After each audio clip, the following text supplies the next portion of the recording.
Saudara-saudara sekalian, apa kabar? Itu di situ agak silau ya. Di situ agak silau. Itu jendelanya nggak bisa ditutup ya. Kayaknya mataharinya lagi terang banget ya. Nggak ada ya. Oh ya udah nggak apa-apa. Iya. Ada.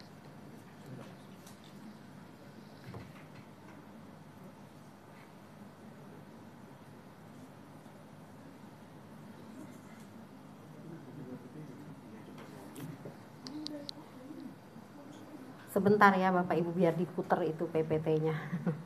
Udah ada.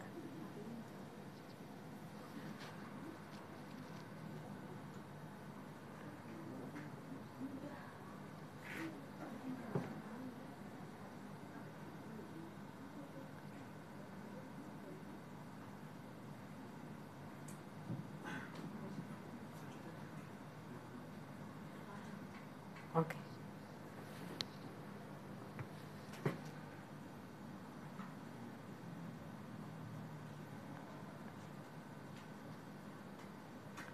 Oke, bulan ini bulan Maret kalau saudara tadi perhatiin ya, bahwa tema daripada gereja kita apa itu? Saudara ada yang perhatiin nggak tadi?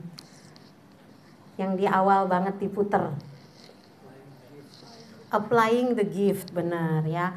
Jadi itu adalah kelanjutan dari tema gereja kita.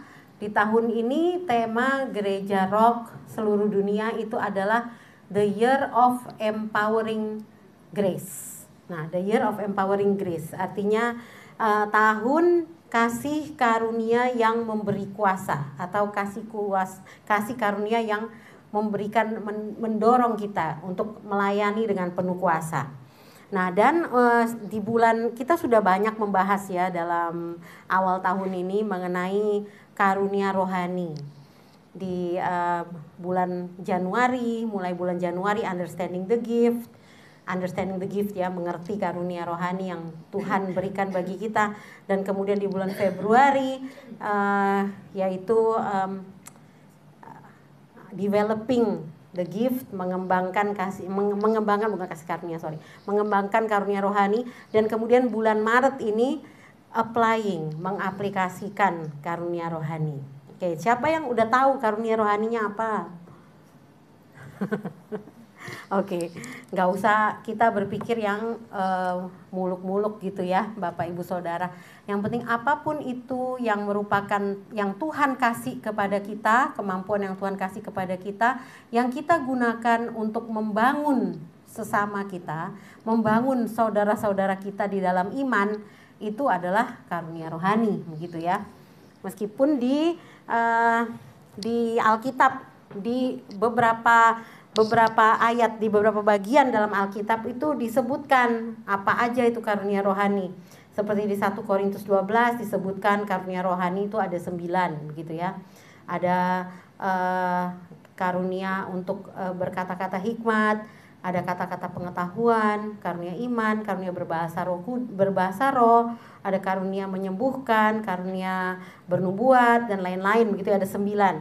Nah, kemudian di bagian lain ada yang sebut ada karunia. Kalau karuniamu itu berbicara, hendaklah kamu berbicara memperkatakan firman Tuhan. Kalau karuniamu itu melayani, nah berarti kan ada ya karunia melayani ya. Jadi kita nggak mau membatasin karunia itu apa, maksudnya karunia harus yang 9 yang ada di Korintus atau enggak. Jadi apapun itu karunia, talentamu yang Tuhan kasih ya, kita percaya apapun yang kita miliki itu Tuhan yang berikan begitu ya. Tuhan yang izinkan untuk kita memiliki karunia itu. Nah, bila kita gunakan untuk membangun orang lain dalam iman mereka, itu adalah karunia rohani. Dan satu pesan yang jelas dari awal tahun ini sampai saat ini, Tuhan gak mau karunia itu hanya untuk diri kita sendiri.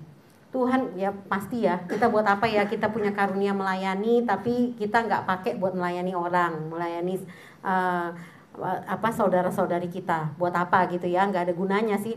Nah, jadi karunia itu bukan untuk disimpan sendiri, namun satu pesan yang jelas, karunia itu untuk dikobarkan, untuk diaplikasikan, untuk melayani, untuk kepentingan bersama, bukan untuk diri sendiri, dan untuk yang pastinya membangun iman orang lain gitu. Amin. Bapak Ibu Saudara. Nah, kita akan mulai bulan ini dengan applying the gift, dan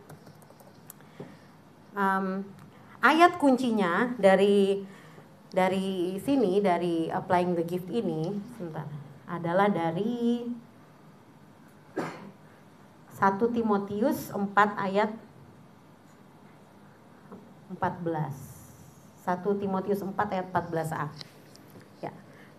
Boleh yang lain kalau ada yang bawa Alkitab, kalau ada Bapak Ibu Saudara yang bawa Alkitab, buka juga, karena supaya tahu ya satu ayat ini apa. Karena di sini saya cuma cantumkan yang bagian A saja gitu. Boleh dibuka. Nah, kita sama-sama kita baca ya, karena ini pendek gitu ya Saudara ya. Jadi nggak ada alasan untuk bacanya kejar-kejaran atau ini ya.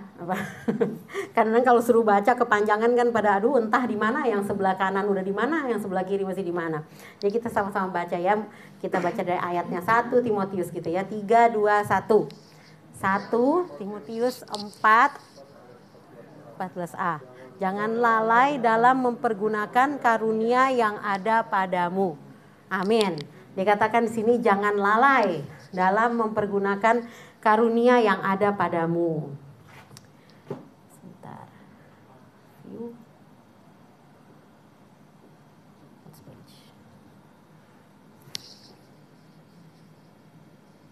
Nah, di sini kenapa saya nggak pasang ya untuk satu pasal, karena surat Timotius ini adalah surat 1 dan 2 Timotius ya, ada 2 ya surat. Itu adalah surat pribadi Paulus kepada muridnya, yaitu Timotius. Dan Timotius itu bukan hanya murid, tapi Timotius ini dekat sekali dengan Paulus dan disebut sebagai anak rohani daripada Paulus, Rasul Paulus ya. Nah, Timotius tuh ditugaskan sama Paulus menggembalakan mungkin ada sekitar 2 atau 3 jemaat lokal, dan salah satunya itu jemaat di kota Efesus. Itu mungkin yang kita sering dengar ya, Efesus. Kota-kota lainnya itu enggak, mungkin kita jarang dengar. Nah, Paulus ini di dalam surat-suratnya dia banyak memberikan nasihat-nasihat kepada Timotius untuk penggembalaan ya, juga nasihat bagaimana pemimpin jemaat tuh harus hidupnya seperti apa. Bagaimana Timotius menyelesaikan masalah antar jemaat begitu ya, antara hubungan antara jemaat, misalnya jemaat yang tua dengan yang muda, antara bapak dengan anak-anak gitu ya. Dan juga Paulus termasuk mengajar kepada Timotius menjaga agar Timotius menjaga Injil yang diberitakan tetap murni dan bebas dari ajaran palsu. Nah, sehingga karena ajaran palsu ini akan melemahkan kuasa Injil itu untuk menyelamatkan itu. Jadi dia banyak sekali memberikan nasihat-nasihat di 1 Timotius, 2 Timotius. Dan di sini di bagian yang A dari ayat ini, jangan lalai mempergunakan karunia yang ada padamu. Nah, ini yang umum gitu ya. Makanya saya yang berikutnya kan apa? Coba satu orang mungkin bisa baca lanjutannya, yang bawa Alkitab siapa? Tadi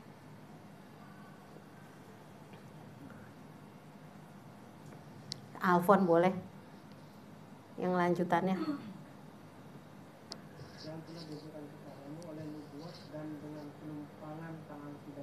Ya, jadi karena ini surat Paulus kepada Timotius, Paulus ingatkan, jangan lalai mempergunakan karunia yang ada padamu, yang telah dinubuatkan kepadamu dan diberikan kepadamu melalui penumpangan tangan.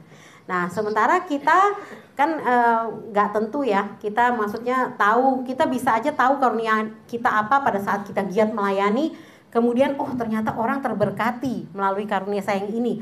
Jadi bukan semerta-merta hanya karena penumpangan tangan begitu ya saudara. Jadi kita fokus di ayat ini, dan di sini ini kita percaya bahwa firman Tuhan ini berbicara juga kepada kita semua agar kita tidak lalai dalam mempergunakan karunia yang ada pada kita. Nah, kita kalau lihat perjalanan kita ya mengenal karunia atau mengenai karunia ini, perjalanan kita next berikutnya. Nah, kita start itu pada saat di awal-awal banyak bicara mengenai bahwa karunia roh itu untuk kepentingan bersama begitu ya. Karena Nah, karunia roh itu untuk kepentingan bersama. Ya, kita tahu itu ya, bukan untuk kita. Tadi saya udah singgung sedikit. Kemudian berikutnya kita juga tahu dari ayat ini 2 Timotius 1 ayat 6. Di situ dikatakan bahwa karunia Allah itu perlu dikobarkan. Karunia Allah itu perlu dikobarkan. Jadi kobarkan kalau api ya, api itu misalnya sumbu udah mulai pudar gitu ya, bukan itu. Tapi saudara dengar nggak beritanya? Kira-kira kemarin dulu ada kebakaran besar di Jakarta gitu ya, apinya berkobar-kobar. Kalau kita lihat videonya itu serem sih, tapi memang meledak gitu, berkobar-kobar gitu ya. Jadi intinya karunia Allah yang ada pada kita itu Tuhan mau itu dikobarkan. Maksudnya kita tidak menyimpannya atau malu-malu menggunakannya begitu. Jadi, nah itu juga ini perjalanan kita ya membahas karunia selama ini ya. Nah kemudian yang berikutnya, nah kemudian di ayat yang sama ya, masih 2 Timotius 1 ayat 6, itu juga kalau kita baca lanjutannya, itu Allah memberikan kepada kita bukan roh ketakutan. Jadi kadang-kadang kan kita malu atau kita takut gitu ya untuk mengobarkan karunia gitu ya, untuk melayani begitu ya. Nah, Allah memberikan kepada kita bukan roh ketakutan, melainkan roh yang membangkitkan kekuatan, kasih dan ketertiban. Nah, kemudian jadi masih di 2 Timotius tadi lanjutannya, jadi janganlah malu bersaksi tentang Tuhan kita, dan janganlah malu karena aku, seorang hukuman, ini Paulus ya, karena dia melainkan ikutlah menderita bagi Injilnya oleh kekuatan Allah. Jadi ketika kita tuh mengobarkan karunia kita gitu ya, kita mengobarkan gitu karunia kita agar kita tuh tidak malu bersaksi tentang Tuhan kita, sebab Allah tidak memberikan kita roh ketakutan begitu. Dan yang berikutnya kita juga bahas ini juga ya, salah satu yang favorit saya, 1 Petrus 4 ayat 10. Ini kita sudah bahas beberapa minggu sebelumnya ya, bagi Bapak Ibu yang belum tahu. Dan di situ dikatakan, layanilah seorang kan yang lain sesuai dengan karunia yang telah diperoleh tiap-tiap orang sebagai pengurus yang baik dari kasih karunia Allah. Nah, di sini ada 2 bagian ayat yang saya kasih tanda merah. Yang pertama, layanilah seorang yang akan yang lain sesuai dengan karunia yang telah diperoleh tiap-tiap orang. Nah, di sini diingatkan lagi. Jadi kalau kita lihat ya, firman Tuhan di beberapa bagian dia bicara mengenai mengobarkan kasih, bahwa karunia rohani itu adalah untuk kepentingan bersama. Kita harus melayani satu dengan yang lain. Ini semua sinkron gitu ya, Bapak Ibu Saudara, ini semua sinkron. Itu yang Allah inginkan dari kita, sesuai dengan karunia yang diperoleh. Dan itu juga merupakan sebenarnya bukan sekedar pilihan, aku nggak mau mengobarkan karunia Allah, aku nggak mau aku cukup di gereja aja. Nggak bisa, itu bukan pilihan sebenarnya, karena kita ini sudah ditebus, kita ini sudah menerima keselamatan oleh kasih karunia. Amin. Nah, itu ayatnya di mana ya? Di bawah itu saudara ya. 1 Petrus 4 ayat 10 dikatakan kita ini sebagai pengurus dari kasih karunia Allah. Intinya keselamatan yang sudah kita terima itu kita tuh punya tanggung jawab. Keselamatan yang kita terima bukan berhenti di kita saja, tapi tanggung jawab kita harus mengurusnya. Kalau bahasa Inggrisnya lebih enak, bahasanya steward ya, pengelola. Kita nggak boleh stop di situ. Kita nggak boleh terima, oke terima kasih Tuhan, kasih karuniamu begitu besar, aku bersyukur setiap kali ulang tahun, selamat merayakan kasih karunia Tuhan dalam hidupmu, gitu ya. Enggak, tapi itu seharusnya menjadi pengingat kita bahwa kita harus bekerja gitu, bahwa kita harus melayani orang lain. Karena kita sudah menerima keselamatan itu. Kita sebagai pengurus, disebut kita sebagai pengurus. Nah, apakah kita pengurus yang baik atau kita pengurus yang buruk? Sekarang pertanyaannya itu. Kalau pengurus yang baik, sebagai pengurus yang baik, kita melayani seorang akan yang lain sesuai dengan karunia yang diperoleh, gitu kan ya. Berarti kalau pengurus yang tidak baik, ya kita tidak melakukan apa yang firman Tuhan ajarkan kita untuk melakukan, gitu. Nah, jadi di sini setiap kita lihat bahwa kita perlu aktif, gitu ya, bahwa untuk kita mengobarkan karunia rohani itu, untuk kita melayani itu perlu adanya aktif. Kita nggak bisa diem aja begitu. Dan nah kemudian mari kita lihat berikutnya aja. Ini masih pendahuluan ya saudara ya. Jadi untuk melihat bagaimana perjalanan kita membahas mengenai karunia rohani ini yang Tuhan kasih. Dan bagaimana harusnya kita, hidup kita itu seperti apa seharusnya yang Tuhan mau gitu ya. Kita diselamatkan itu atas pemilihan Tuhan sepenuhnya. Jadi atas kasih karunia Tuhan sepenuhnya. Nah, kembali lagi ke ayat yang tadi di slide sebelumnya yang ayat kunci kita di bulan ini, 1 Timotius 4 ayat 14. Nah, sekarang dari tadi kan kita udah perjalanan kita ya. Tadi saya udah kasih lihat mengenai kasih karunia, dan sekarang kita sampai di jangan lalai mempergunakan karunia yang ada padamu. Dikatakan jangan lalai. Nah, lalai ini apa sih lalai ya? Semua orang mungkin tahu ya lalai itu apa ya. Kalau khilaf itu kan kesannya ada itu ya, ada pembenarannya ya. Wah, aku khilaf ya, memang semua orang itu bisa khilaf gitu ya. Bisa, nggak semua orang nggak ada yang sempurna gitu ya, bisa khilaf. Tapi ini lalai, ini beda. Nah, kalau kita lihat di Kamus Besar Bahasa Indonesia, arti kata lalai ini adalah kurang hati-hati, tidak mengindahkan. Mengindahkan apa? Kewajiban, pekerjaan, dan sebagainya. Lengah, itu artinya dalam KBBI. Nah, apa yang Tuhan sudah berikan, hendaklah jangan kita lalai menggunakannya. Ini firman Tuhan berkata demikian. Pasti setiap dari kita memiliki karunia. Terus, oh saya belum tahu karunia saya apa, jadi ya sudah, aku diem-diem aja gitu. Nah itu juga nggak benar, sikap yang nggak benar ya saudara.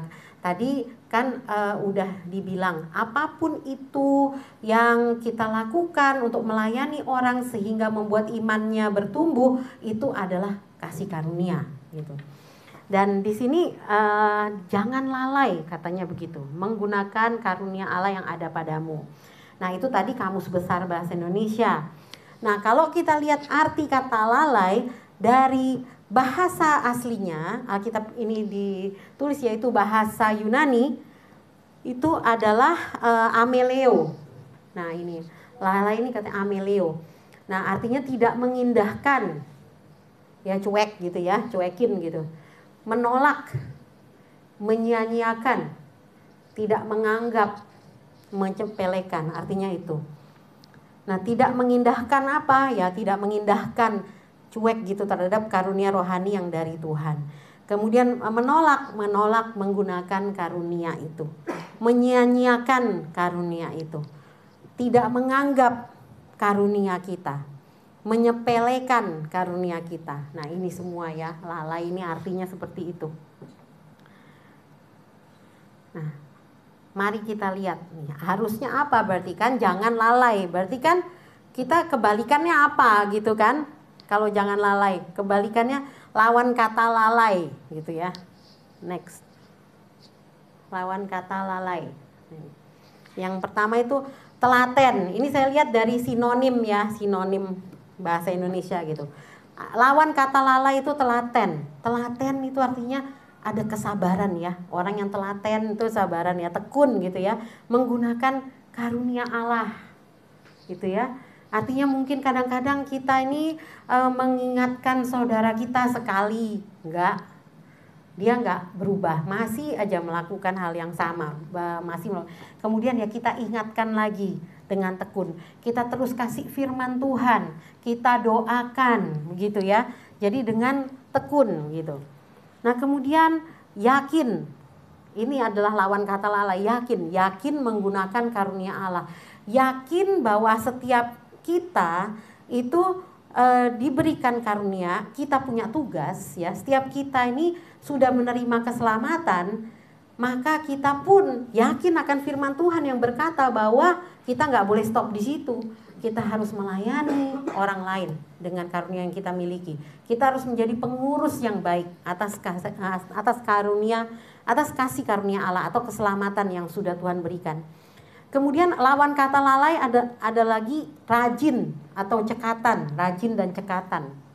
Nah, disinilah rajin dan cekatan menggunakan karunia Allah. Nah, bukannya sekali 2 hari rajin baru pulang gereja ya, lagi bersemangat gitu, langsung rajin ya. Terus besoknya juga, Selasanya juga, Rabunya, aduh capek nih, kerjaan bikin aku capek, aduh ada masalah, ini anak bikin masalah, aduh ada yang sakit bikin down gitu ya. Bukannya gitu terus stop. Kemudian seminggu kemudian dengar firman Tuhan lagi di gereja, rajin lagi. Kemudian stop. Gitu bukan ya? Rajin tuh terus menerus. Rajin dan cekatan menggunakan karunia Allah. Nah, kemudian ingat menggunakan karunia Allah. Nah, masalah rajin, ingat, ini emang kayaknya seringkali kita ini perlu diingatkan. Amin. Nah, jadi oleh karena itu sampai beberapa banyak gitu ya firman membahas mengenai melayanilah satu dengan yang lain, biarlah hidupmu berbuah-buah bagi orang lain, dan seterusnya, banyak sekali yang mengingatkan. Nah, kalau masalah rajin, cekatan, ingat gitu ya, rajin kadang-kadang kan aku capek gitu ya, aku udah ini ada fenomena begini ya saudara ya, dan ini kita juga apalagi mungkin yang pelayanan full gitu ya di gereja ya, kadang-kadang itu kita pelayanan untuk hari Minggu gitu, udah hari Minggu, apalagi kalau misalnya gerejanya besar, terus ibadahnya itu ada berapa ibadah satu hari begitu ya, dan jadi pagi, siang, sore ibadah. Nah terus aku hari Senin aku mau refreshing dulu, aku udah nggak mau gereja-gerejaan, nggak mau urusan-urusan gitu. Nah gitu ya, jadi wah terserah pokoknya. Makanya ada beberapa gereja yang menempatkan hari Senin itu libur begitu kayaknya.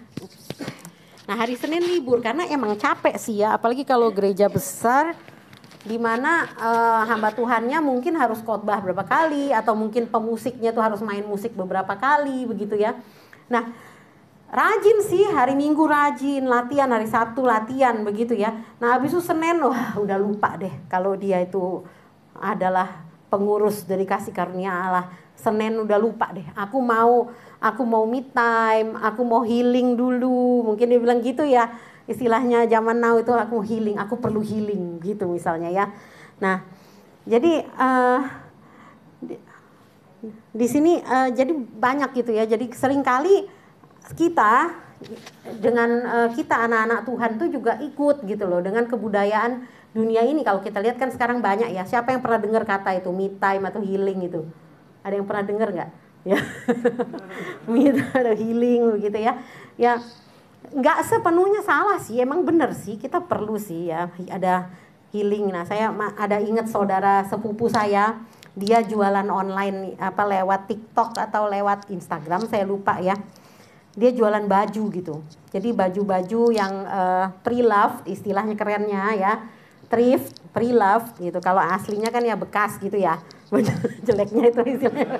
Tapi mungkin dia branded atau apa gitu, bermerek, terus abis itu nanti sama dia di laundry, dibagusin. Ada kadang-kadang ada sweater yang sama dia dipotong jadi crop top gitu, terus dijual lagi sama dia. Nah, dia live gitu kan. Nah terus dia bilang, aduh aku kadang-kadang ya ini aku susah banget ngabisin stok yang ini gitu. Yang lain mungkin cepet baru-baru, yang lain stoknya lama sekali, sampai ada juga yang pesen tapi nggak bayar dulu. Akhirnya pokoknya dia capek lah. Ada saat-saat dimana dia tuh jenuh dan capek, dan akhirnya dia on itu 2 jam nggak dapet apa-apa, nggak ada yang pembeli gitu. Misalnya live gitu 2 jam nggak ada pembeli gitu kan. Terus dia minta sama suaminya, beliin aku iPhone dong. Kalau iPhone tuh fotonya lebih bagus begitu kan kameranya. Mungkin ini masalahnya aku juga jualnya nggak lancar nih karena kamera gitu kan. Terus suaminya bilang begini, kamu itu nanti sama aja udah dibeliin kamera, nanti kalau apa, jadi suaminya bilang kamu itu udah jual apa-apa, tapi nanti setelah jualan 2 jam on cam gitu, maksudnya live, capek, aku perlu healing Pak Dedi, aku perlu healing gitu. Terus akhirnya makan di restoran yang mahal untuk healing begitu ya, karena udah capek ngecap selama 2 jam. Jadi itu yang zaman now itu biasa mungkin ya kita dengar ada orang ide-ide dari psikolog-psikolog atau pakar-pakar yang dimana kita harus fokus ke diri kita gitu. Yang penting diri kita jangan sampai stres, nggak ada relax gitu ya, stres terus karena kerjaan mungkin, kemudian di rumah harus urus rumah, dan biasa banyak itu penelitian tuh iniin wanita ya, karena wanita itu kan apalagi wanita karir yang zaman sekarang itu dimana dia pagi-pagi harus kerja, kemudian pulang harus double, ada tanggung jawab lain begitu ya, yaitu di rumah gitu, dan banyak wanita yang stres rupanya, sehingga muncullah ini seperti saran-saran yang seperti itu, yaitu bahwa kita tuh perlu healing, me time dan lain-lain. Nah, ini apa hubungannya sih sama yang tadi itu? Karena ada kata rajin itu apa ya saudara ya. Nah, rajin kadang-kadang kalau kita ngomongin rajin, pelayanan tuh bisa juga ada saatnya jenuh gitu ya. Nah, sehingga kita perlu healing dari melayani orang gitu ya, sehingga pakai alasan healing terus ini.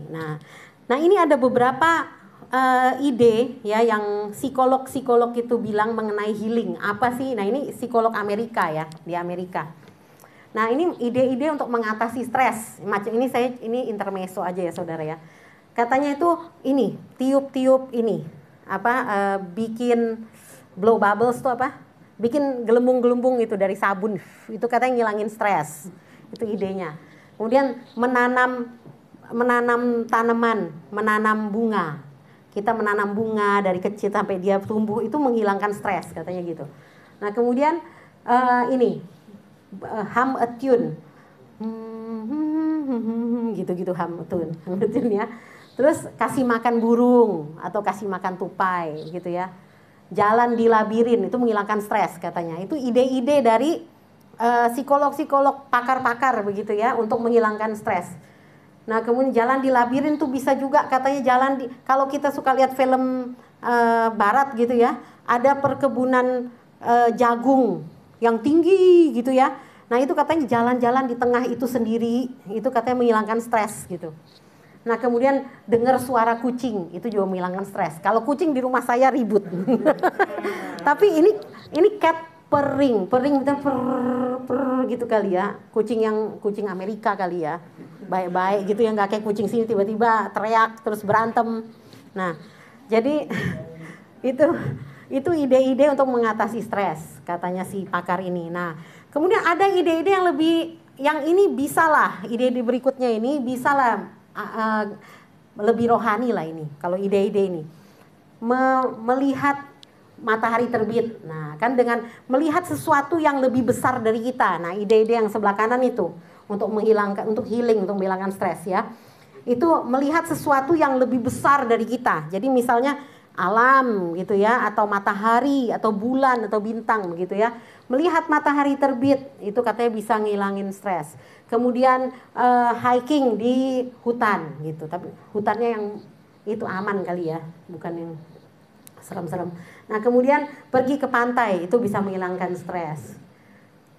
Terus ini jalan di pinggiran kota gitu ya, di pedesaan, naik mobil lewatin pedesaan, sawah-sawah gitu bisa menghilangkan stres.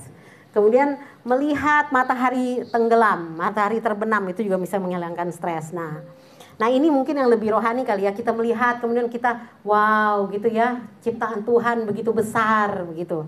Nah ini mungkin bisa lebih rohani daripada kita tiup gelembung atau apa gitu ya. Nah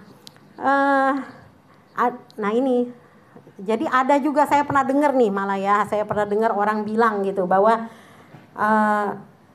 nah ini intermezzo aja nih ya, ada satu I mau tato soalnya I lagi perlu healing katanya gitu.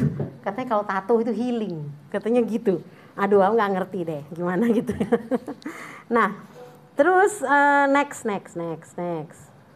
Oh bukan, belum next dulu. Nah, jadi begitu banyak ya ide-ide untuk healing dan lain-lain. Dan kita pun nggak luput, saudara. Dari kalau kita mau rajin nih melayani Tuhan ya, kita mau rajin melayani Tuhan, tekun gitu ya. Kadang-kadang kita pasti merasa ada jenuh gitu atau capek pasti ya. Namanya juga kita manusia yang punya ini masih tubuh jasmani, kita pasti merasa capek gitu ya. Dan itu sesuatu yang biasa. Nah, tapi janganlah kita ikutin yang dunia ajarkan begitu ya.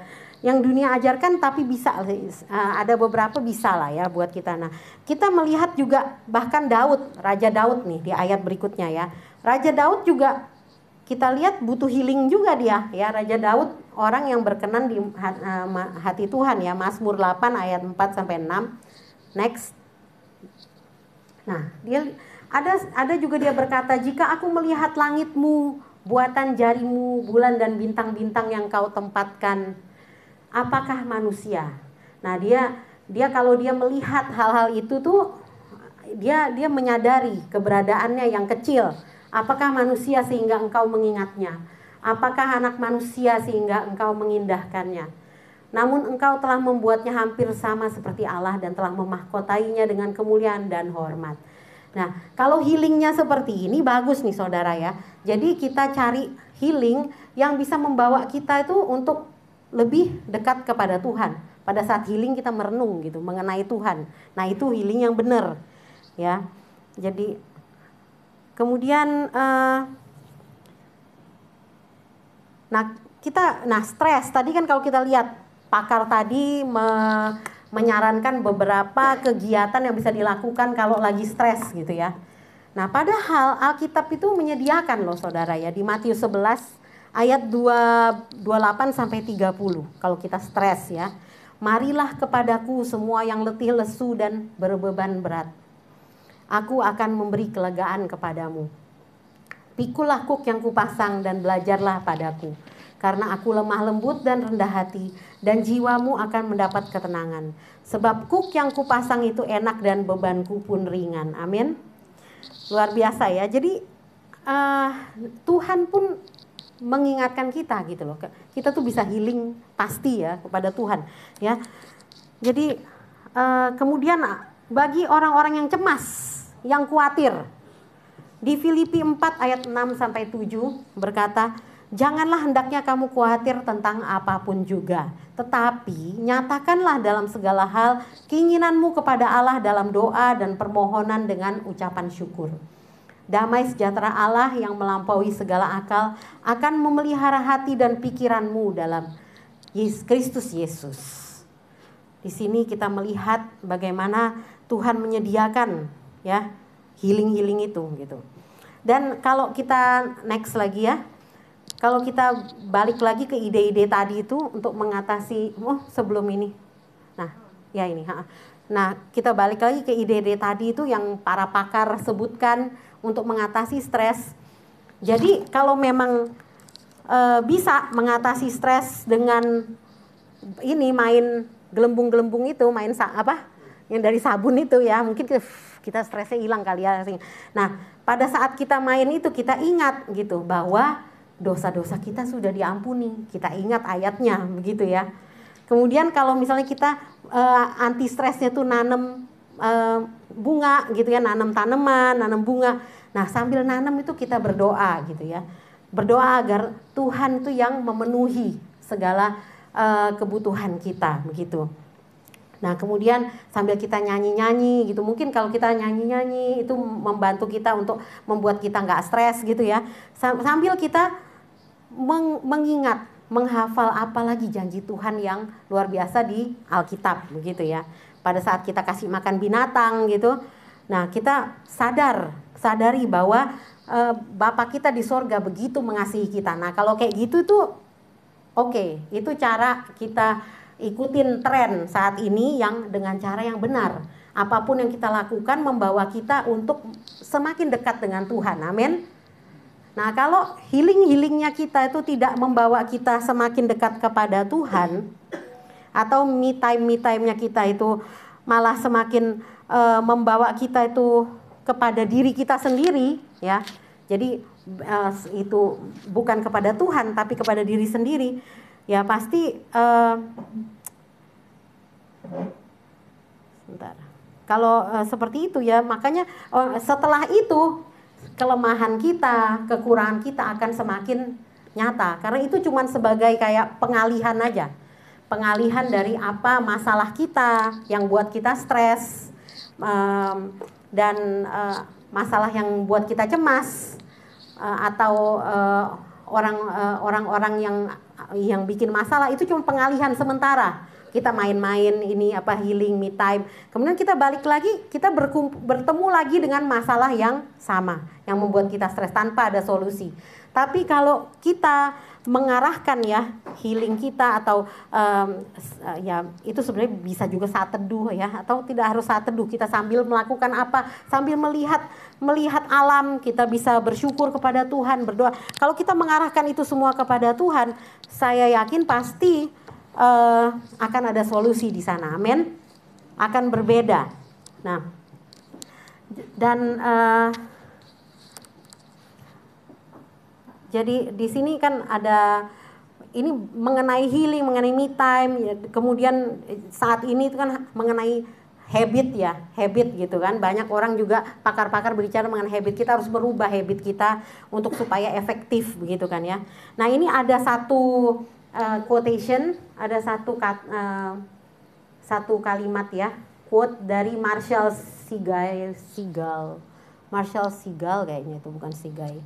Nah, Marshall ini dia berkata bahwa kekuatan dari habit itu apa ya? Habit, kebiasaan ya.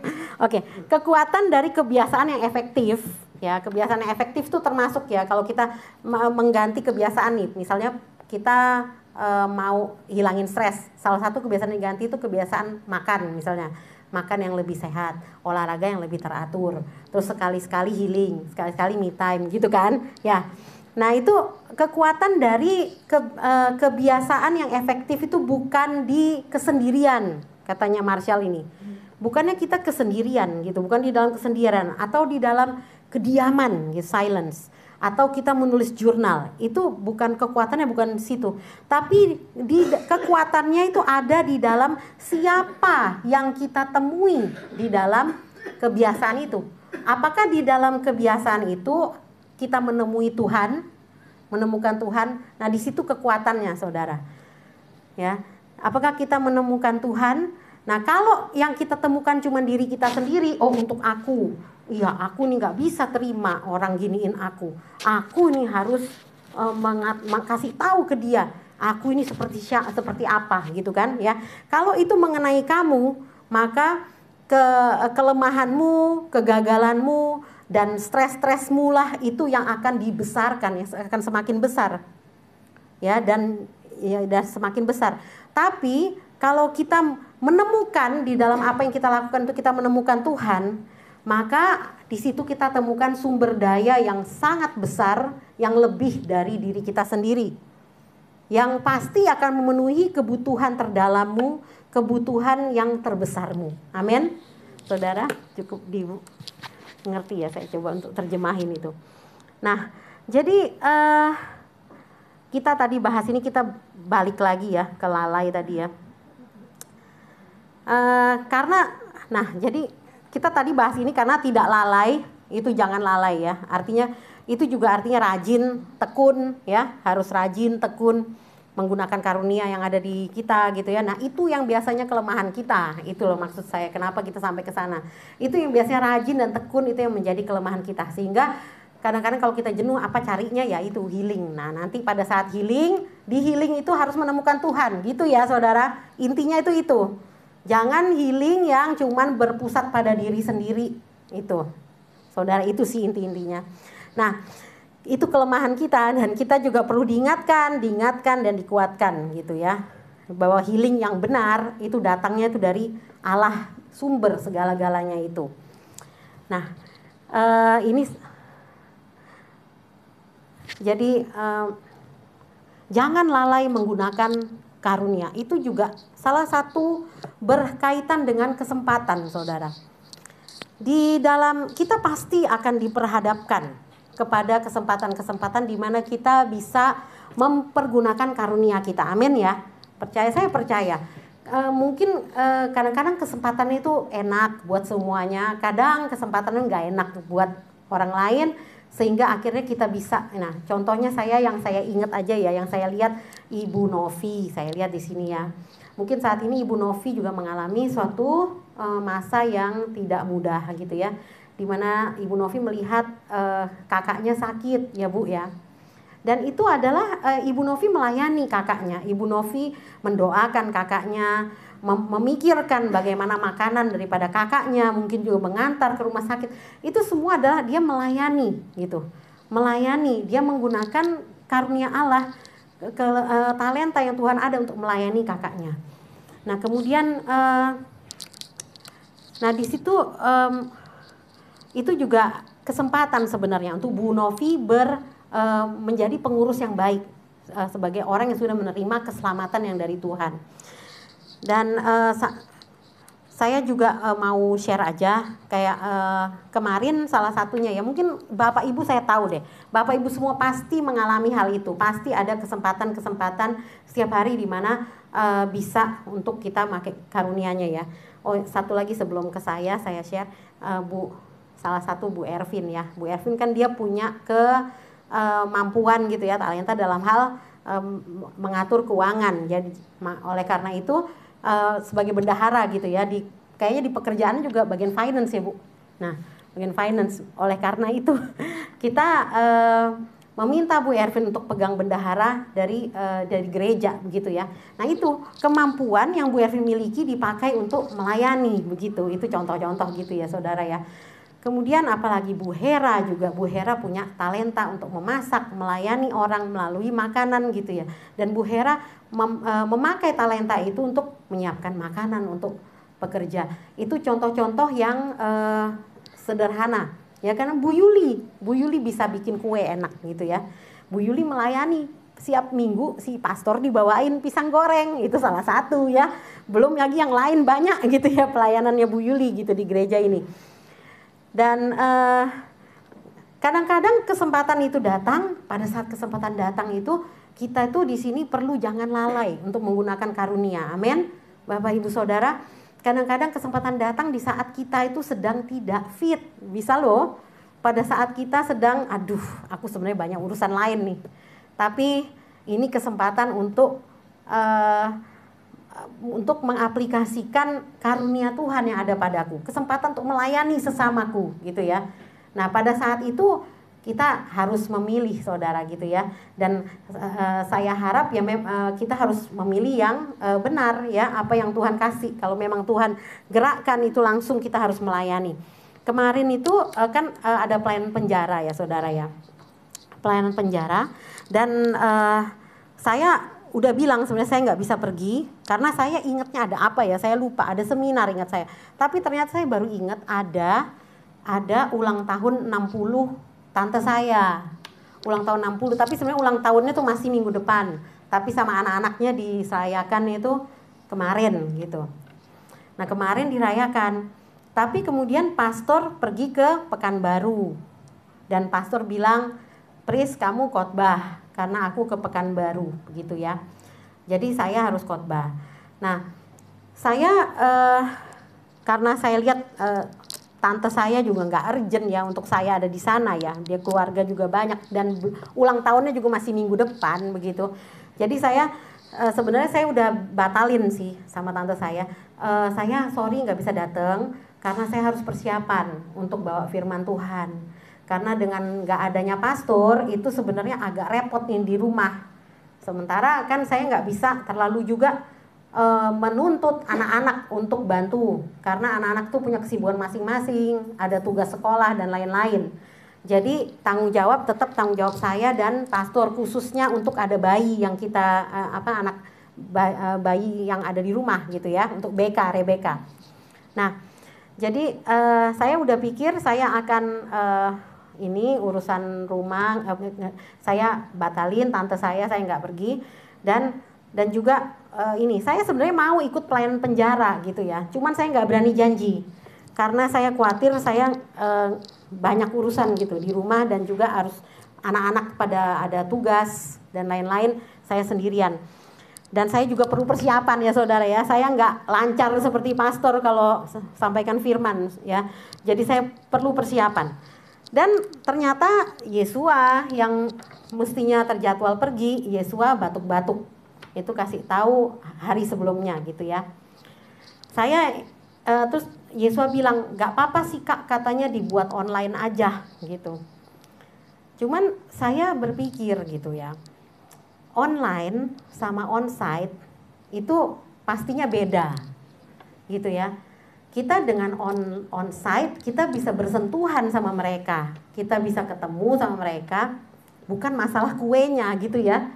Masalah kita bisa sentuhan, kita bisa lihat mata mereka, terus kita bisa ngomong ya, kita bisa sampaikan firman dan lain-lain.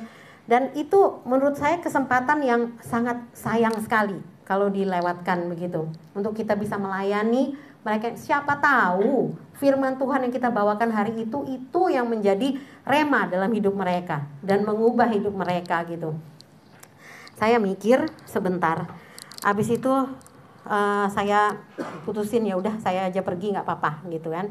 Saya pergi, akhirnya saya pergi, saya datang ya, maksudnya saya persiapkan sebenarnya waktu yang singkat, dan saya pergi. Hasilnya ya memang sepagian itu saya nggak bisa persiapan khotbah hari ini sih, karena saya baru nyampe rumah jam 2 siang baliknya, dan setelah jam 2 ya masih ada banyak urusan dan lain-lain, udah agak pusing di jalan seharian, akhirnya saya tidur.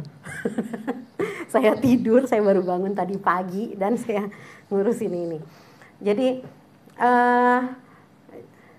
tapi itu saya bersyukur gitu. Hari ini saya nggak capek, nggak ini, dan saya bersyukur saya bisa siapkan apa yang menjadi firman Tuhan hari ini dengan segala keterbatasan saya, dan saya bisa melayani juga di sana, ketemu sama orang-orang di sana, dan mereka tahu ya kita perhatikan karena kita datang begitu. Ya saya bersyukur untuk semuanya gitu saudara. Ada sukacita tersendiri gitu. Pastor biasanya pastor suruh kamu bisa lah, ayo kamu. Tapi kemarin tuh pastor aja bilang, udah kamu nggak usah pergi, biarin online aja. Aku bilang, kamu sampai pastor kesel. Kamu tuh mau membuktikan apa? Loh, aku bilang, aku nggak mau membuktikan apa-apa. Aku bilang, ini serius. Kalau aku udah niat pergi, aku pergi. Aku bilang kayak gitu.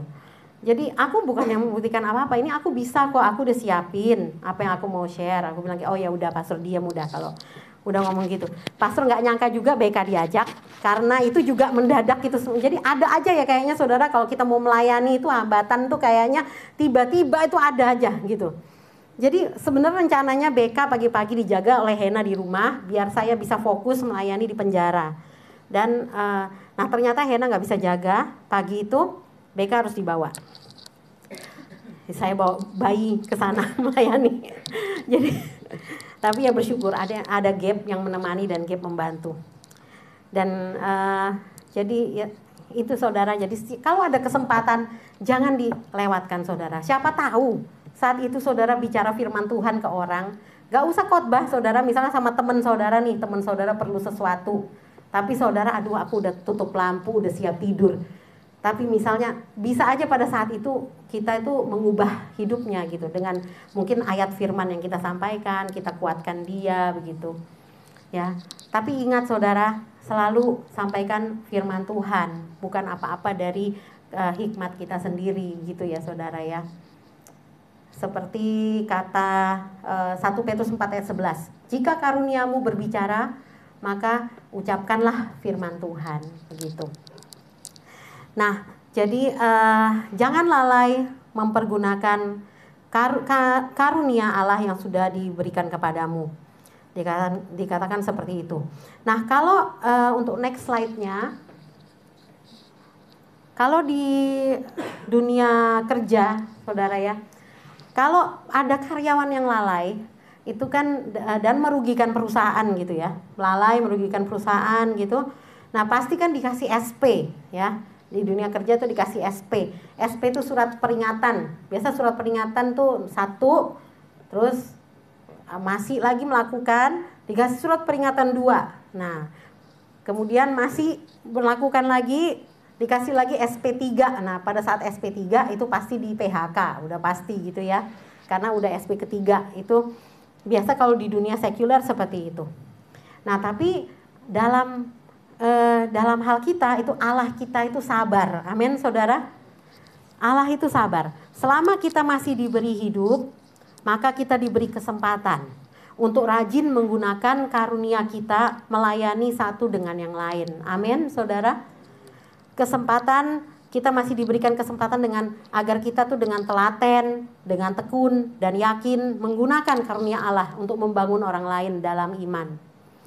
Dan agar kita tuh memuliakan nama Tuhan. Itu semua tujuannya. Dari kita mengobarkan karunia Allah, dari kita jangan lalai menggunakan karunia Allah, dari kita layani satu dengan orang lain, satu dengan yang lain, itu semua tujuannya adalah memuliakan nama Tuhan. Dan itu semua adalah ciri-ciri dari seorang pengurus yang baik, yang sudah menerima keselamatan dari Allah. Pengurus yang baik dari kasih karunia Allah. Nah, seperti firman Tuhan kan berkata, kasih karunia atau keselamatan yang kita terima bukan berhenti di diri kita sendiri. Namun sebagai penerima keselamatan itu, kita sebagai pengurus yang baik perlu melayani sesuai dengan karunia kita.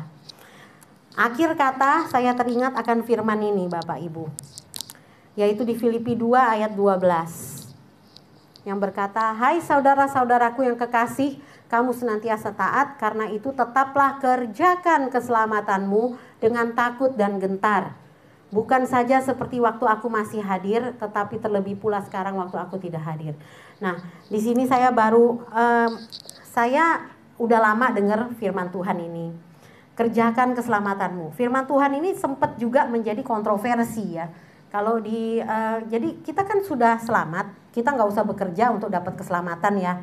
Kita nggak usah keselamatan itu oleh karena pemilihan mutlak dari Tuhan begitu ya, bukan karena kebaikan kita, bukan karena kita hebat begitu ya. Tapi Tuhan yang memilih kita, kasih kita keselamatan. Terus ngapain kita mesti kerja lagi gitu kan ya? Ngapain kita harus berusaha? Katanya usaha kita nggak bisa bikin kita selamat. Tapi ngapain kita mesti usaha lagi? Nah, setelah kita belajar yang mengenai karunia tadi, nah saya itu menghubungkan ini ke sini dan saya mengerti dalam hal ini bahwa kita sudah punya keselamatan nih. Kita perlu mengerjakannya sebagai pengurus yang baik, yaitu dengan melayani satu dengan yang lain, menggunakan karunia yang Tuhan sudah kasih pada kita. Amin. Bapak Ibu Saudara, mari kita berdoa, mari kita ambil waktu untuk merenung firman yang sudah kita dengar hari ini sambil kita bersiap-siap untuk menerima perjamuan kudus.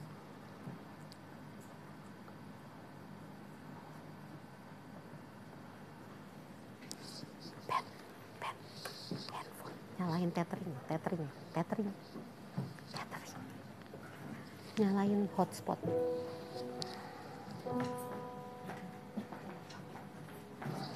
Hah?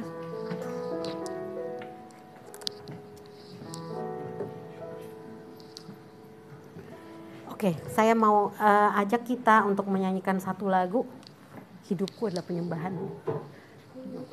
Ya, dari awal.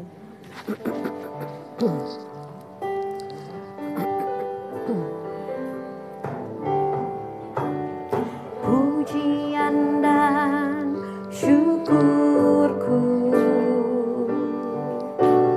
ku bawa padamu dengan segenap hati.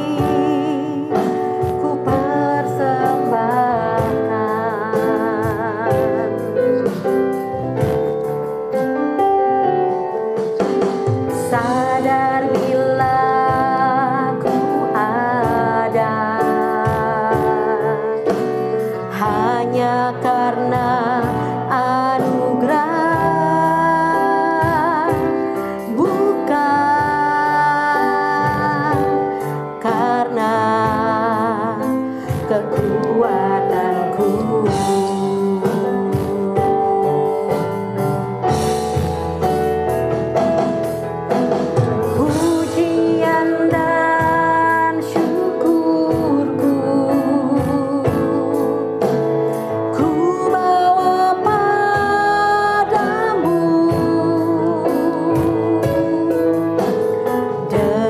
rendah hati ku persembahkan.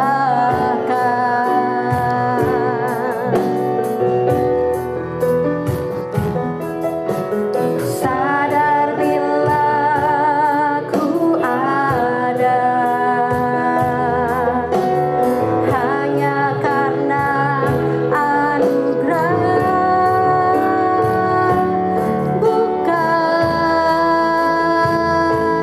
karena kekuatanku.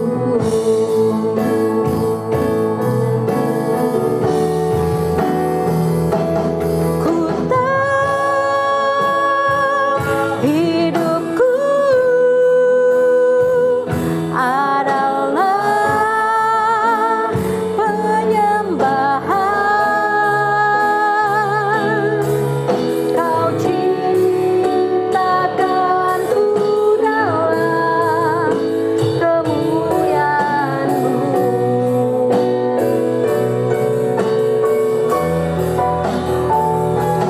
Ku tahu hidupku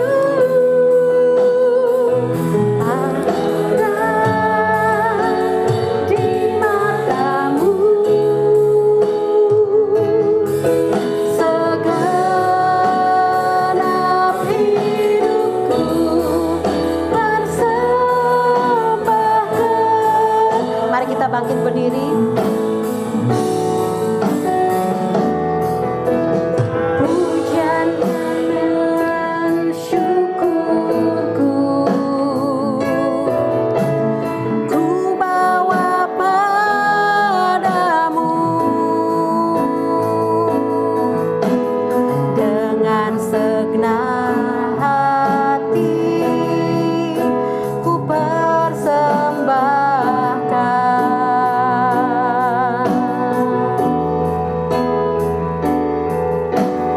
Sadar bila ku ada hanya karena anugerah, bukan karena kekuatanku.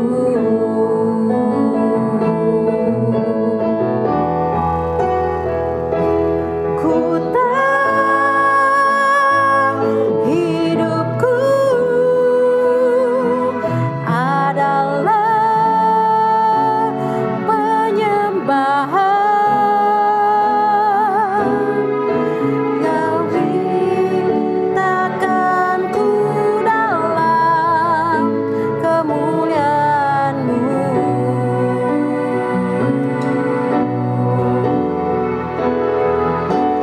Ku tahu hidupku ada di mata-Mu.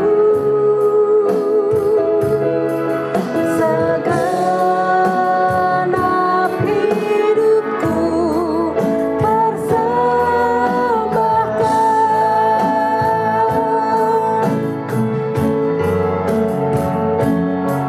Segenap hidupku persembahkan.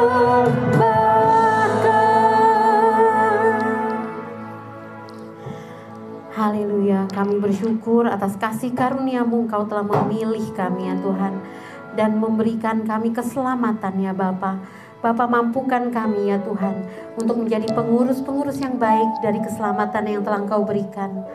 Ya Tuhan, mampukan kami ya Tuhan untuk melayani satu dengan yang lain sesuai dengan karunia yang sudah Engkau berikan. Tolong kami ya Tuhan agar kami tekun, telaten ya Bapa, rajin dan yakin ya Tuhan menggunakan segala karunia yang sudah Engkau berikan kepada kami ya Bapa. Terima kasih ya Tuhan.